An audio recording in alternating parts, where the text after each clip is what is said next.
a superstate controlled by international bankers and international industrialists acting together to enslave the world for their own pleasure. Notice how McFadden saw the international character of the stockholders of the Federal Reserve. Another chairman of the House Banking and Currency Committee in the 1960s, Wright Patman from Texas, put it this way.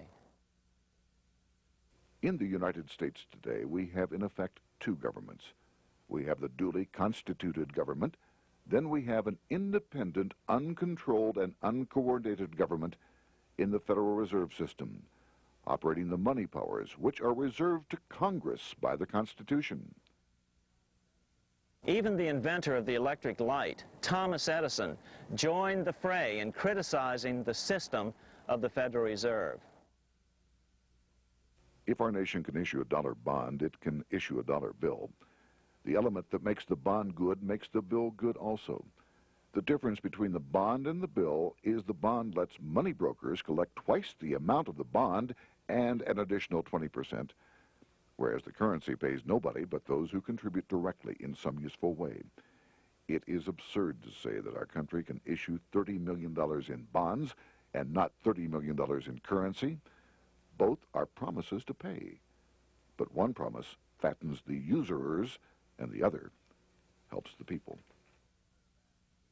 3 years after the passage of the Federal Reserve Act, even President Wilson began to have second thoughts about what had been unleashed during his first term in office. We have come to be one of the worst ruled, one of the most completely controlled governments in the civilized world, no longer a government of free opinion, no longer a government by a vote of the majority, but a government by the opinion and duress of a small group of dominant men. Some of the biggest men in the United States in the field of commerce and manufacture are afraid of something. They know that there is a power somewhere so organized, so subtle, so watchful, so interlocked, so complete, so pervasive, that they had better not speak above their breath when they speak in condemnation of it. Before his death in 1924, President Wilson realized the full extent of the damage he had done to America when he confessed, "I have unwittingly ruined my government."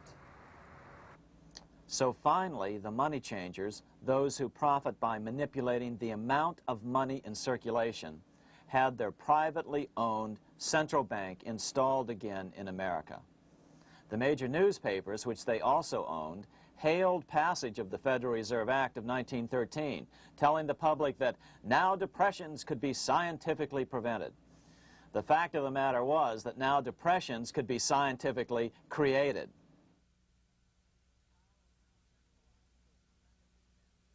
Power was now centralized to a tremendous extent.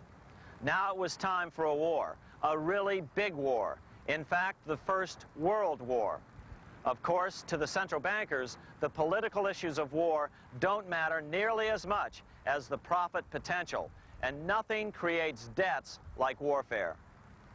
England was the best example at that time. During the 119-year period between the founding of the Bank of England and Napoleon's defeat at Waterloo, England had been at war for 56 years, and much of the remaining time she'd been preparing for war. In World War I, the German Rothschilds loaned money to the Germans, the British Rothschilds loaned money to the British, and the French Rothschilds loaned money to the French.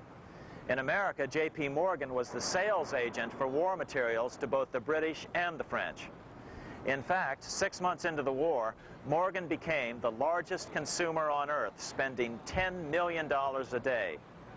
His offices here at 23 Wall Street were mobbed by brokers and salesmen trying to cut a deal.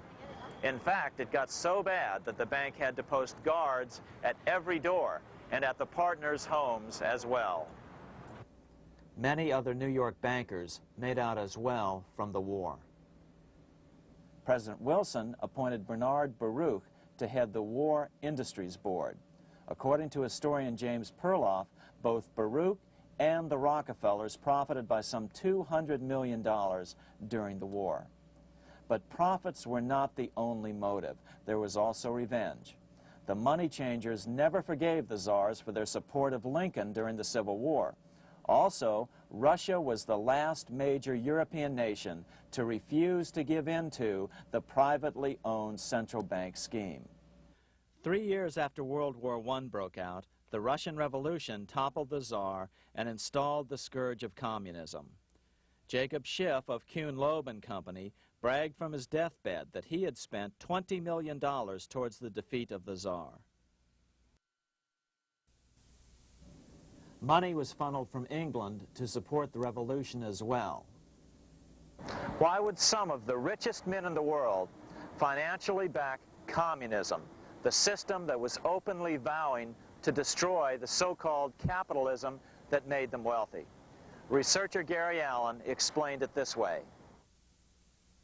If one understands that socialism is not a share the wealth program, but is, in reality, a method to consolidate and control the wealth, then the seeming paradox of super-rich men promoting socialism becomes no paradox at all. Instead, it becomes logical, even the perfect tool of power-seeking megalomaniacs. Communism, or more accurately socialism, is not a movement of the downtrodden masses, but of the economic elite. As W. Cleon Skousen put it in his 1970 book, The Naked Capitalist, power from any source tends to create an appetite for additional power. It was almost inevitable that the super-rich would one day aspire to control not only their own wealth, but the wealth of the whole world.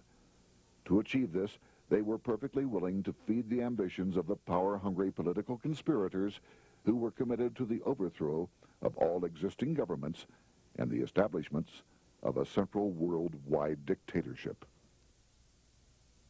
but what if these revolutionaries get out of control and try to seize power from the super-rich?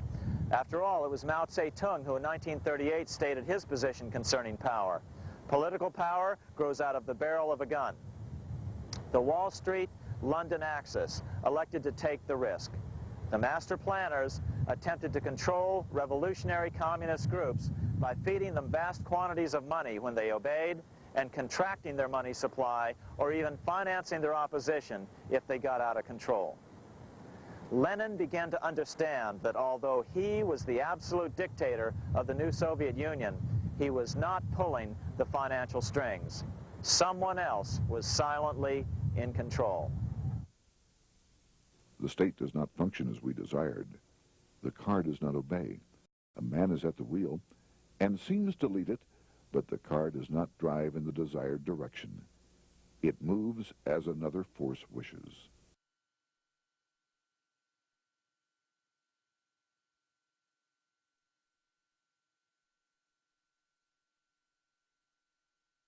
Who is behind it? Representative Louis T. McFadden, the chairman of the House Banking and Currency Committee throughout the 1920s and into the Great Depression years of the 1930s, explained it this way. The course of Russian history has indeed been greatly affected by the operations of international bankers. The Soviet government has been given United States Treasury funds by the Federal Reserve Board, acting through the Chase Bank. England has drawn money from us through the Federal Reserve banks and has relent it at high rates of interest to the Soviet government. The Dnipro Dam was built with funds unlawfully taken from the United States Treasury by the corrupt and dishonest Federal Reserve Board and the Federal Reserve banks. In other words, the Fed and the Bank of England, at the behest of the international bankers who controlled them, were creating a monster, one which would fuel 7 decades of unprecedented communist revolution, warfare, and most importantly, debt.